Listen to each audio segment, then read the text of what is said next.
Hello everyone, इस video में हम पढ़ेंगे एप्लीकेशंस ऑफ फोरियर ट्रांसफॉर्म, जिसमें आपकी जो फर्स्ट एप्लीकेशन है वो है एवल्यूएशन ऑफ इंटीग्रल्स।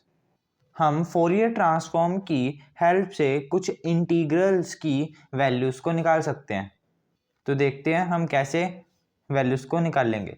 इसके लिए हमने मान लेते हैं कि आपकी जो I1 है वो ये है, ठीक है, integration 0 to infinity e raised power minus a x cos के एक्स डी एक्स, और I2 है 0 to infinity e raised power minus a x sine k x d x. ठीक है, इसको हम इक्वेशन नंबर 1 मान लेते हैं, इसको इक्वेशन नंबर 2 मान लेते हैं। तो क्या करते हैं, इक्वेशन नंबर 1 को इंटीग्रेट करते हैं, ठीक है, बाय पार्ट्स।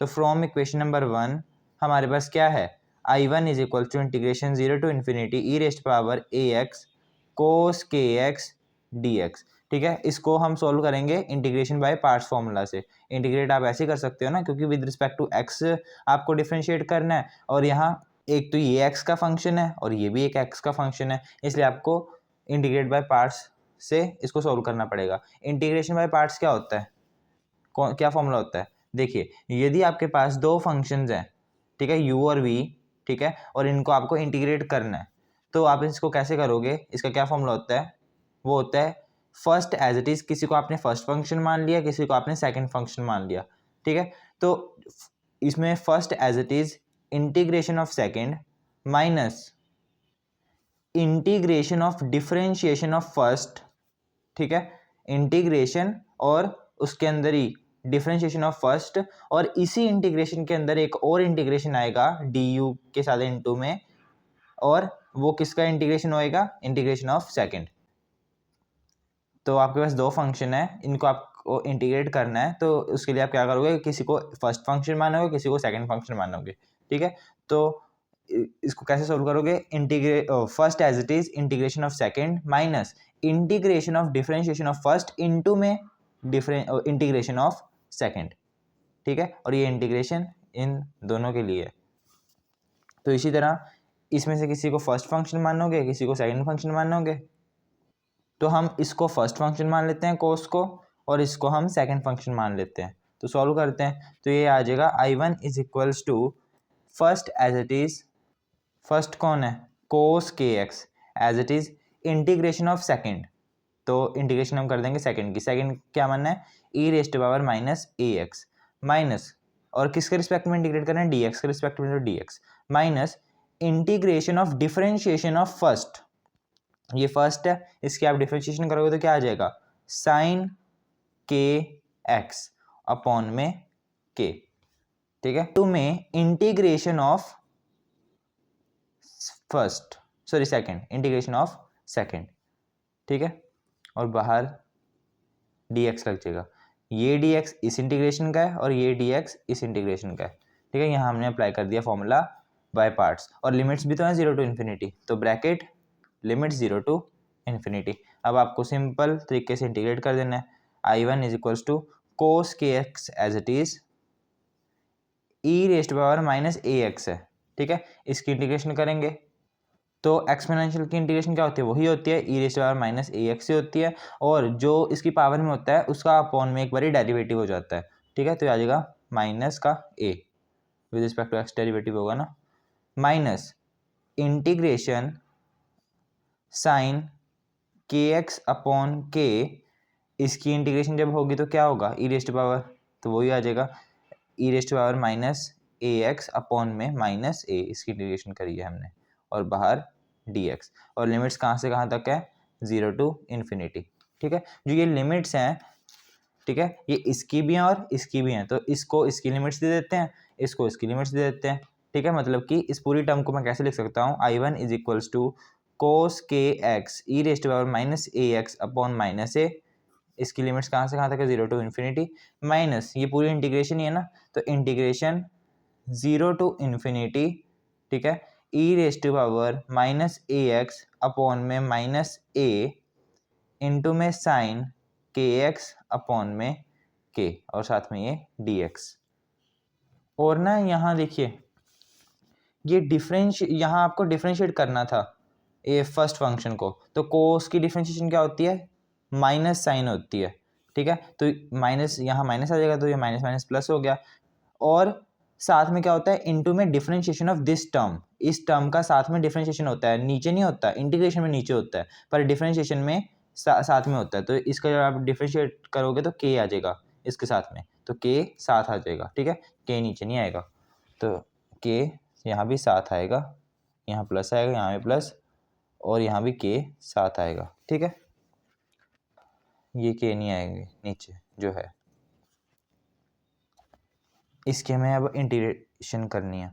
अब देखिए जब आप इन्फिनिटी पुट करोगे, ठीक है, जब आप यहाँ इन्फिनिटी पुट करोगे तो क्या आ जाएगा, कोस के इंटू में infinity e raised to upper limit और लोअर लिमिट पुट कर रहे हैं, ठीक है, तो e raised power minus a into में इन्फिनिटी, और ए इंटू इन्फिनिटी क्या होगा, इन्फिनिटी ही होगा, माइनस इन्फिनिटी आ गया, अपॉन में माइनस ए, माइनस अब आप क्या पुट करोगे, लोअर लिमिट पुट करोगे, लोअर लिमिट पुट करोगे तो ये क्या आ जाएगा, कोस के इंटू एक्स क्या होता है, जीरो, कोस जीरो, ठीक है, और इंटू में ई raised power minus a into x, x के जब आप जीरो पुट करोगे तो जीरो इंटू माइनस ए क्या हो जाएगा, जीरो ही हो जाएगा, अपॉन में माइनस ए आ जाएगा, ठीक है, ये हमने अपर लिमिट और लोअर लिमिट यहाँ पुट करी है, प्लस ये टर्म में से के और ए क्या है, कांस्टेंट है ना, तो इसको हम बाहर निकाल लेते हैं, तो ये आ जाएगा माइनस के अपॉन ए आ जाएगा, ठीक है, यहाँ ये माइनस है ना, तो ये माइनस बाहर आ गया, minus k upon a, integration zero to infinity e raised power minus a x sine k x d x आ जाएगा, ठीक है। अब देखिए e raised power minus infinity का क्या मतलब होता है, ई रेस्ट पावर जो माइनस इन्फिनिटी होता है वो किसके इक्वल होता है, जीरो के इक्वल होता है। ऐसा क्यों होता है, क्योंकि ई रेस्ट पावर माइनस इन्फिनिटी है, जब मैं इसको नीचे ले जाऊँ तो ई रेस्ट पावर इन्फिनिटी बन जाएगा, माइनस साइन हट जाएगा, ठीक है। अब देखिए ई रेस्ट पावर जो इन्फिनिटी की वैल्यू होती है वो आपके पास इन्फिनिटी ही होती है, ये किसके इक्वल आ गया, जीरो के, वन अपॉन इन्फिनिटी क्या होता है, जीरो होता है, इसलिए ई रेस्ट पावर माइनस इन्फिनिटी हम जीरो के इक्वल लिखते हैं, ठीक है। तो ये टर्म आपकी जीरो बन गई, यहाँ कॉस जीरो वन होता है, ई रेस्ट पावर जीरो भी वन होएगा, वन इंटू वन हो जाएगा, और अपॉन में ये ए चल रहा है तो वन अपॉन ए बन गया, आई वन की वैल्यू क्या आ गई, वन अपॉन ए, ये माइनस और ये माइनस प्लस भी हो जाएगा ना, माइनस के अपॉन ए। अब ये वाली टर्म को देखिए, जो ये वाली टर्म है इक्वेशन नंबर 2 से देखिए, यही नहीं है, ठीक है, इक्वेशन नंबर 2 से आपकी ये वाली टर्म क्या है, यही है, ठीक है, तो इसकी जगह मैं क्या पुट कर देता हूँ, I2 को पुट कर देता हूँ, ठीक है, ये आपकी इक्वेशन नंबर होगी थर्ड। अब हम क्या करेंगे, जो ये I2 की वैल्यू है इसको निकाल लेंगे, यहाँ से हम I2 की वैल्यू को निकाल लेंगे, जो भी आपके पास जो I2 की वैल्यू आएगी उसको हम यहाँ पुट कर देंगे, ठीक है, जो आपकी I2 की वैल्यू आएगी ना वो भी I1 की टर्म्स में आएगी, I1 की वैल्यू आपकी I2 की टर्म्स में आई है, I2 की वैल्यू आपकी I1 की टर्म्स में आएगी, ठीक है। तो इसको भी हम इंटीग्रेट करना स्टार्ट कर देते हैं, I2 को भी हम इंटीग्रेट करेंगे जैसे हमने I1 को इंटीग्रेट करा है बाय पार्ट्स मेथड से। तो आपकी I2 की वैल्यू ये थी, इसको भी हम इंटीग्रेट कर देते हैं बाय पार्ट्स मेथड से, इसको इंटीग्रेट कर देते हैं, इंटीग्रेट करोगे तो क्या आ जाएगा, लगाना है, किसी को फर्स्ट फंक्शन मान लेते हैं, किसी को सेकंड, तो इसको हम फर्स्ट मान लेते हैं, इसको सेकंड मान लेते हैं। आपने अपनी +2 क्लास में मैथ्स में पढ़ा भी होगा कि हम किसको फर्स्ट मानते हैं और किसको सेकंड मानते हैं, आपने आइलेट रूल पढ़ा होगा, आइलेट, ठीक है, आइलेट रूल पढ़ा होगा। इस रूल से हमें क्या पता चलता है कि हमें किसको फर्स्ट फंक्शन लेना है और किसको सेकंड फंक्शन लेना है। आई का मतलब इनवर्स ट्रिग्नोमेट्री, एल का मतलब क्या होता है आपका लोगरिथम वाली टर्म, ए का मतलब एल्जेब्रिक टर्म जैसे कि एक्स, एक्स स्क्वायर, ठीक है, टी का मतलब ट्रिग्नोमेट्रिक टर्म, और ई का मतलब एक्सपोनेंशियल टर्म, ठीक है।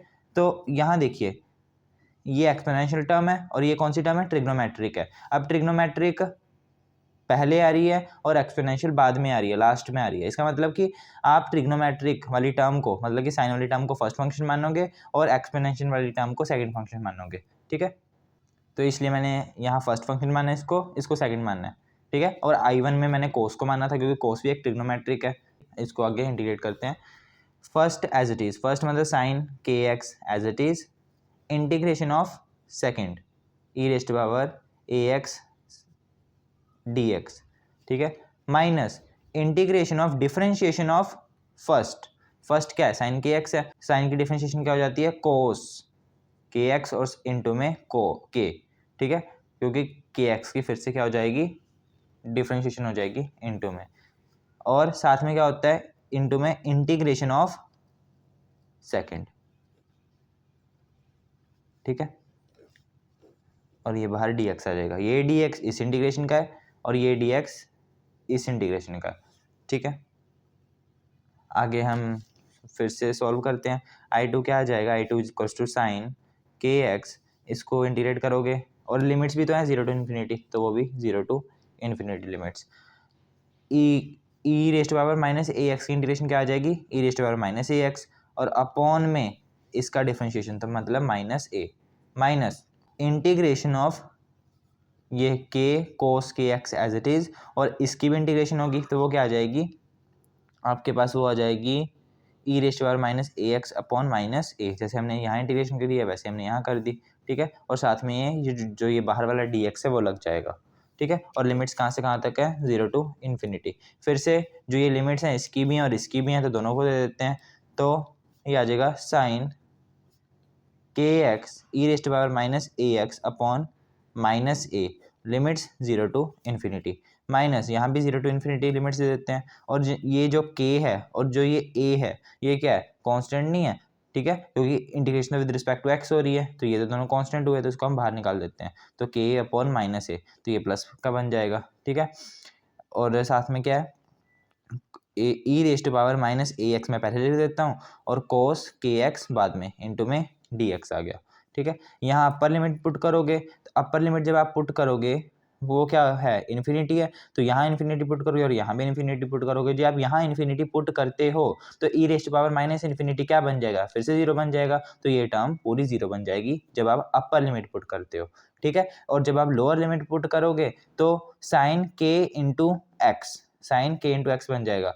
एक्स जब आप यहाँ 0 पुट करोगे तो साइन ऑफ 0 क्या बनता है, 0 ही बन जाता है, इसका मतलब ये 0 है तो इंटू में ये भी टर्म 0 होगी, मतलब कि जब आप अपर लिमिट पुट करोगे तब भी 0 है, लोअर लिमिट पुट करोगे तब भी 0 है, ठीक है। तो ये टर्म तो आपकी पूरी 0 ही बन जाएगी। तो I2 की वैल्यू क्या आ जाएगी, k upon integration 0 to infinity e raise power minus a x cos के एक्स इंटू में डी एक्स। अब जो ये वाली टर्म आपकी है इसको आप इक्वेशन नंबर 1 में देखिए, जो टर्म हमने वहाँ लिखी थी वो यही तो है, 0 to infinity e raise power a minus a x cos के एक्स डी एक्स, यही तो टर्म है, ठीक है। और इसकी वैल्यू क्या है, I1 है, तो मैं इसकी जगह वहाँ I1 रखने वाला हूँ, तो यहाँ मैंने क्या रख दिया, I1 रख दिया, ये पूरी टर्म क्या है, I1 है। इसको हम इक्वेशन नंबर 4 मान लेते हैं, ठीक है। तो जो ये आपकी ये I2 की वैल्यू आई है इसको हम I1 की वैल्यू में पुट कर देते हैं। I1 की वैल्यू आपके पास ये आई थी ना, A1 अपॉन ए माइनस के अपॉन ए I2, ठीक है। तो I2 की वैल्यू हम यहाँ पुट कर देते हैं, तो आप क्या लिखोगे, putting fourth equation in A third, ठीक है। तो आपके पास क्या आ जाएगा, I1 इज इक्वल्स टू क्या था, 1 अपॉन ए माइनस के square upon a square, into में I1 था ना, तो I1 की वैल्यू क्या, सॉरी I2 था ना इंटू में, तो I2 की वैल्यू क्या थी, के अपॉन ए इंटू में I1, ठीक है। यहाँ स्केयर नहीं था, के अपॉन ए था अकेला, ठीक है। के अपॉन ए इंटू में क्या था, I2 था I2 की वैल्यू ये है। इसको मैं थोड़ा सॉल्व करूंगा तो क्या आ जाएगा, 1 अपॉन ए माइनस के square upon a square into में I1, ठीक है। तो ये आपकी I1 की वैल्यू आ चुकी है। एक काम करते हैं, हम इस टर्म से अब I1 की वैल्यू को निकालते हैं, ठीक है। I1 की वैल्यू यहाँ से हमारे पास आ जाएगी, और जो I1 की वैल्यू आएगी उसको दोबारा हम इक्वेशन नंबर 4 में पुट कर देंगे, तो हमारे पास I2 की वैल्यू आ जाएगी। हमें I1 और I2 की वैल्यू को निकालना है, ठीक है। तो इसको, इस टर्म को मैं उधर ले जाता हूँ तो ये प्लस की बन जाएगी, I1 plus k square upon a square into में I1 is equal to 1 upon a आ गया, ठीक है। अब यहाँ से मैं I1 को कॉमन ले लूँ, तो I1 को जब मैं कॉमन लूँगा तो क्या बचेगा, 1 plus k square upon a square बचेगा, इज इक्वल टू में 1 अपॉन ए आ गया, ठीक है। यहाँ मैं एलसीएम ले लेता हूँ, एलसीएम लूँगा तो क्या बन जाएगा, ए square plus k square upon में ए स्केयर, एलसीएम ले लिया, 1 अपॉन ए से ये स्केयर कट गया, आपके पास क्या आ गया, आई की वैल्यू क्या आ गई, मैं इस टर्म को उधर ले जाऊँगा तो ये टर्म आपकी ऊपर आ जाएगी, ए अपॉन ये वाली टर्म आपकी नीचे आ जाएगी, ए स्केयर प्लस के स्केयर, तो ये आपकी I1 की वैल्यू आ गई।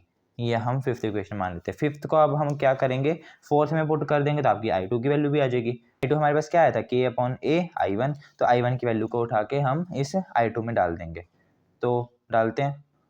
तो मैं क्या लिखूंगा, पुटिंग 5 इन 4, तो पुटिंग द वैल्यू ऑफ 5 इन 4, तो आपके पास I2 की वैल्यू क्या आ जाएगी, I2 आपके पास था क्या, आपके पास वो था के अपॉन ए इंटू में क्या था, I1 क्या है आपका इक्वेशन नंबर 5 से, वो आया है a/a² प्लस k²।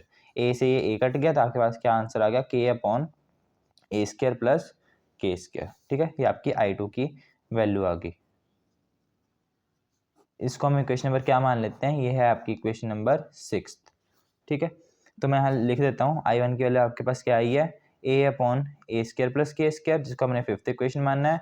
ठीक है, और I2 की वैल्यू आपके पास क्या आई है, k/a² प्लस k², जिसको हमने 6th इक्वेशन मानना है। ठीक है, इसका मतलब कि a/a² प्लस k² किसके इक्वल है, 0 to infinity e⁻−ax cos kx dx के इक्वल है। ठीक है, आपकी फर्स्ट इक्वेशन देखिए, फर्स्ट इक्वेशन में आपके पास I1 की वैल्यू यही तो थी। ठीक है, तो इसका मतलब ये वाली वैल्यू किसके इक्वल है, इसके इक्वल है। सिमिलरली k/a² प्लस k² किसके इक्वल है, वो है आपका 0 to infinity e⁻−ax sin kx dx के इक्वल है। ठीक है, तो इसको हम 7th इक्वेशन में मान लेते हैं, इसको हम 8th इक्वेशन मान लेते हैं। यहाँ ना अब हम थोड़ा सा अजम्पशंस लेते हैं। क्या अजम्पशंस लेते हैं, जो ये आपके पास ये वाली टर्म है ना, इसको मैं मल्टीप्लाई करवा देता हूँ √2 से। ठीक है, √2 से मैंने मल्टीप्लाई करवा दिया और √2 से मैंने इसको डिवाइड करवा दिया। ठीक है, √2 से इसको मैंने डिवाइड करा दिया और √2 से मल्टीप्लाई करवा दिया। इसी तरह √π से मैंने इसको डिवाइड करवा दिया, √π से मैंने इसको मल्टीप्लाई करवा दिया, यही करा है। ठीक है, जो आप कह सकते हो कि √2/π या √2/π से मल्टीप्लाई और डिवाइड करवा दिया। ठीक है, तो आपके पास ये टर्म आ जाएगी। यही ऐसे हम यहाँ करेंगे, √2/π से हमने यहाँ मल्टीप्लाई भी करवा दिया और √2/π से हमने डिवाइड भी करवा दिया। रेसिप्रोकल ले लिया ना, तो कट को कटा के आपके पास दोबारा यही टर्म बन जानी है। ठीक है, अगर हम इस टर्म को एक फंक्शन मान लें और इस टर्म को भी हम एक फंक्शन मान लें, ठीक है, ये आपका कोई एक फंक्शन है, ये भी आपका कोई एक फंक्शन है। ठीक है, तो आपने पढ़ रखा है Fourier transform, Fourier sine transform और Fourier cosine transform. Fourier sine transform आपके पास क्या होती है, उसका क्या फॉर्मूला होता है, f(s) of k is equals to √2/π integration 0 to infinity. ठीक है, f(x) cos k of x dx, ये फॉर्मूला होता है ना आपके पास फोरियर साइन ट्रांसफॉर्म का। सिमिलरली फोरियर कोसाइन ट्रांसफॉर्म का क्या फॉर्मूला होता है, वो आपके पास होता है √2/π integration 0 to infinity f(x) sin k of x dx। यहाँ f(x) और f(x) कोई भी फंक्शंस हो सकते हैं। ठीक है, तो जो हम इस जो ये आपका f(x) है, इसको हम यही फंक्शन मान के चल रहे हैं कि यही वही फंक्शन है। ठीक है, f(x) यही वो फंक्शन है, तो ये आपकी क्या बन जाएगी, फोरियर साइन ट्रांसफॉर्म बन जाएगी किसकी, √π/2 e⁻−ax की, ये नहीं बन जाएगी। ठीक है, इसको हम ये भी कह सकते हैं कि ये फोरियर साइन ट्रांसफॉर्म है किसकी, √π/2 e⁻−ax की। ठीक है, साइन नहीं सॉरी कोसाइन है, यहाँ cos x k x है ना। ठीक है, जो साइन ट्रांसफॉर्म का फॉर्मूला होता है वो ये होता है। ठीक है, ये आपका साइन ट्रांसफॉर्म का फॉर्मूला है और ये आपका कोसाइन ट्रांसफॉर्म का फॉर्मूला होता है। ठीक है, कोसाइन ट्रांसफॉर्म में यहाँ कोस आता है और साइन ट्रांसफॉर्म में यहाँ साइन आता है। ठीक है, तो इसलिए ये आपकी क्या बन जाएगी, कोसाइन ट्रांसफॉर्म ऑफ √π/2 e⁻−ax, और ये आपकी क्या बन जाएगी, √π/2 e⁻−ax की साइन ट्रांसफॉर्म। इसका मतलब जो आपके जो कोसाइन ट्रांसफॉर्म है √π/2 e⁻−ax, ठीक है, वो किसके इक्वल होती है, a/a² प्लस k² के इक्वल होती है। ठीक है, और जो साइन ट्रांसफॉर्म होती है √π/√2 e⁻−ax, इसकी जो साइन ट्रांसफॉर्म होती है वो k/a² प्लस k² होती है। तो हमने इन फंक्शंस की साइन ट्रांसफॉर्म निकाल ली, इस फंक्शन की हमने इस फंक्शन की कोसाइन ट्रांसफॉर्म निकाल ली और इस फंक्शन की हमने साइन ट्रांसफॉर्म निकाल ली। यहाँ मैं लिख देता हूँ, यह Fourier cosine transform of √π/2 e⁻−ax। ठीक है, ये वाली टर्म, और ये है क्या है आपकी Fourier sine transform of √π/2 e⁻⁻ax। ठीक है, अगर आप इनका इन्वर्स निकालना चाहो, ठीक है, जो आप इनका इन्वर्स निकालना चाहो वो कैसे निकाल लोगे? इन्वर्स का भी फॉर्मूला होता है, क्योंकि मैंने फर्स्ट वीडियो में आपको बताया था कि अगर आपको किसी फंक्शन के लिए फोरियर कोसाइन ट्रांसफॉर्म पता है, ठीक है, और या फिर किसी फंक्शन के लिए फोरियर साइन ट्रांसफॉर्म पता है, तो उनकी हेल्प से आप फंक्शन की वैल्यू को भी निकाल सकते हो। ये आपकी फोरियर कोसाइन ट्रांसफॉर्म है इस फंक्शन के लिए। फंक्शन क्या है आपका? √π/2 e⁻⁻ax। इसके लिए आपके पास फोरियर कोसाइन ट्रांसफॉर्म का फॉर्मूला है, ठीक है, और ये आपका फोरियर साइन ट्रांसफॉर्म का फॉर्मूला है। इसलिए अगर आपको इस फंक्शन की फोरियर कोसाइन ट्रांसफॉर्म पता है, इस फंक्शन की फोरियर साइन ट्रांसफॉर्म पता है, ठीक है, तो आप इस फंक्शन की वैल्यू को भी निकाल सकते हो। वो कैसे निकाल सकते हो? Fourier cosine, inverse Fourier cosine transform से और इनवर्स फोरियर साइन ट्रांसफॉर्म से। ठीक है, तो हम इक्वेशन नंबर 7 और इक्वेशन नंबर 8 का इनवर्स ले लेते हैं। इनवर्स का फॉर्मूला में मैंने आपको पढ़ाया था जब मैंने फोरियर कोसाइन ट्रांसफॉर्म पढ़ाया था और फोरियर साइन ट्रांसफॉर्म पढ़ाया था। जो आपने फर्स्ट वीडियो नहीं देखी है तो पहले आप फर्स्ट जाके वीडियो देख लें, तभी आपको ये समझ में आएगा, जिसमें मैंने Fourier transform, Fourier cosine transform, Fourier sine transform के मैंने आपको फॉर्मूले बताए थे। ठीक है, तो मैं ये इसको एफ ऑफ एक्स मान लूँ, ये आपका एफ ऑफ एक्स है। ठीक है, मतलब कि ये वाली टर्म को मैंने क्या मान लिया? एफ ऑफ एक्स मान लिया। तो फ्रॉम इक्वेशन नंबर 7 मैं एफ ऑफ एक्स की वैल्यू निकाल सकता हूँ। कैसे निकाल सकता हूँ?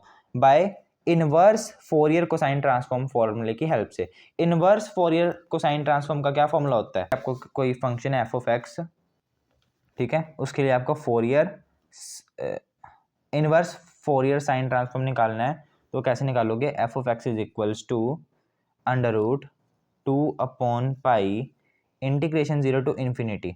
आपको Fourier inverse Fourier cosine transform निकालना है, तो यहाँ लिखोगे फोरियर कोसाइन ट्रांसफॉर्म। ठीक है, आपको किसी फंक्शन का जो फोरियर कोसाइन ट्रांसफॉर्म पता है तो उसको आप यहाँ लिखोगे इंटीग्रेशन के अंदर।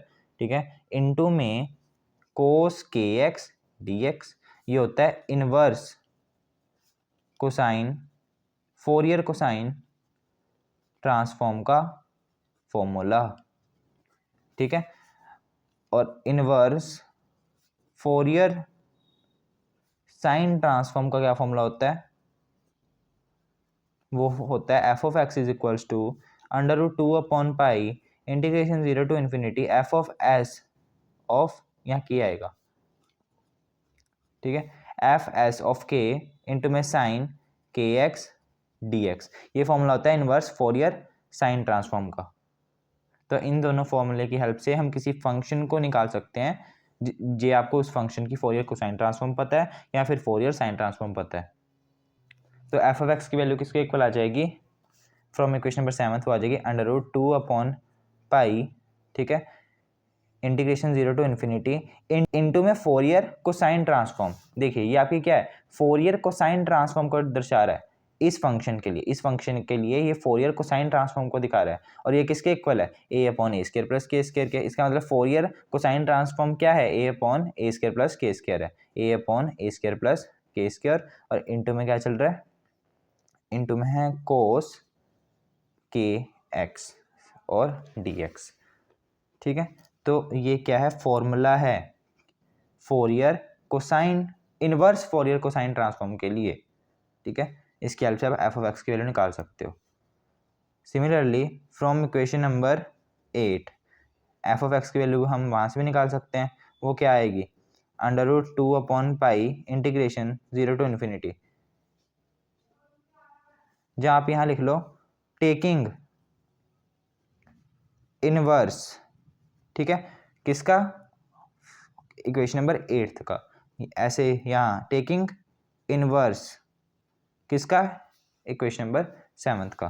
तो ये आ जाएगा एफ, इक्वेशन नंबर 8 से f of x equal to √2/π integration 0 to ∞, ठीक है, Fourier sine transform, Fourier sine transform ही है ये पूरे, और ये किसके इक्वल है? k/a² प्लस k स्क्वायर के। यहाँ लिखूंगा के upon a square plus k square into में sine k x d x, ठीक है।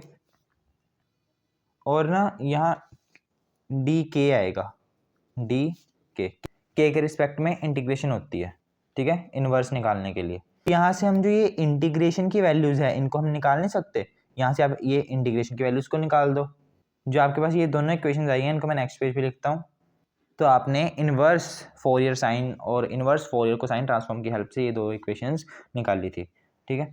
अब देखिए यहाँ से हम इस इंटीग्रेशन वाली टर्म की वैल्यू को निकाल सकते हैं, ठीक है, और इस इंटीग्रेशन की टर्म वाली वैल्यू को भी निकाल सकते हैं। हमारे पास एफ ऑफ एक्स की वैल्यू क्या थी, हमने किसको एफ ऑफ एक्स मानना था, वो था आपका, जब मैं इसको इक्वेशन नंबर 9th मान लूँ, इसको मैं 10th मान लूँ, तो फ्रॉम इक्वेशन नंबर 9th हमारे पास क्या आ जाएगा, under root pi upon 2 e raise to power minus a x is equals to under root 2 upon pi integration 0 to infinity a upon a square plus k square cos के x d के। हमने F of x को यही तो term माननी थी, ठीक है, तो हमने यहाँ ये लिख दिया।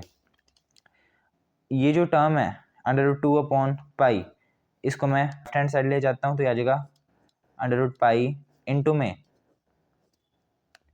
Under root pi upon 2 into में ए पाई अपॉन 2, ये उधर जाएगा तो ये वाली टर्म ऊपर चली जाएगी और ये वाली नीचे आ जाएगी, ठीक है। और साथ में e raise to power equals to integration 0 to infinity ये कोस के एक्स यहाँ आ जाएगा अपॉन में ए स्क्वायर के स्क्वायर, और जो ये वाला ए था जो यहाँ लगना था इसको भी मैं साथ के साथ यहाँ नीचे ले आता हूँ, ठीक है, क्योंकि ये कांस्टेंट है इंटू में डी के।